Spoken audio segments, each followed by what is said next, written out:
the smell of fresh cut grass, and blood and guts. When your parents tell you not to stick your hands in the machinery, you better listen. Oh, and don't play with fire either. It's really, really dangerous. Welcome back, my Happy Tree fans. Today, we're going to be reviewing the 12th episode of Happy Tree Friends. Chip off the old block.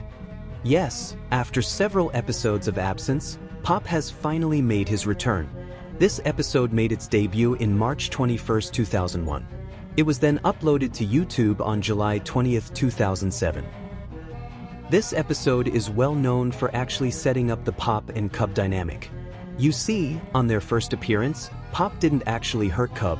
Instead, the episode was about him getting Cub's ball back. In fact, Pop died in that episode, which is something that rarely occurs in episodes about them. In fact, the vast majority of the time, Pop survives and only Cub is the one who kicks the can. Chip off the old block sets up all the key details of a Pop and Cub episode. Pop is a terrible father, he fatally hurts Cub, and Pop survives with little to no repercussion. Case in point, Pop allows his infant son to mow the lawn all by himself. Cub runs over a brick and tries to remove it by himself. Pop, in a rare instance of competence, notices this and quickly pulls him away from the lawnmower.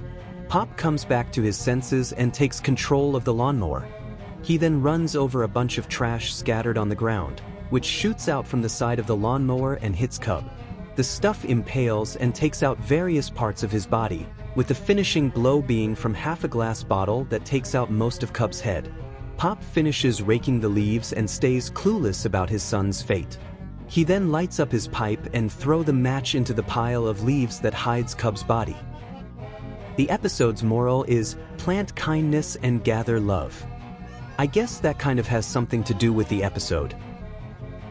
This episode is notorious for its scrapped ending. For context, instead of Pop simply being unaware of his son's demise, in the storyboards, it was initially planned for Pop to have noticed his son's body and intentionally dispose of the evidence, namely by setting it on fire. That's just plain morbid. It's no wonder that they changed it at the last minute. What's more, this ain't even the last time this type of thing has happened, as a similar case had occurred in Happy Trails Part 2 storyboard, although in a different way, and we'll get to that later. Another interesting thing about this ending is that, in 2024, a snippet of this ending being animated has actually been discovered. It was found on a demo reel made by animator Steve Schwartner.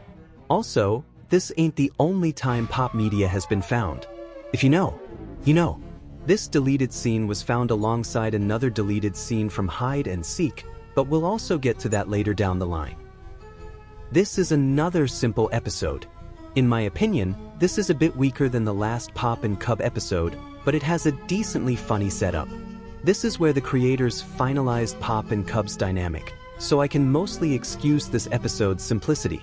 It's rather entertaining for what it's worth. I give this 3 out of 5 bottles.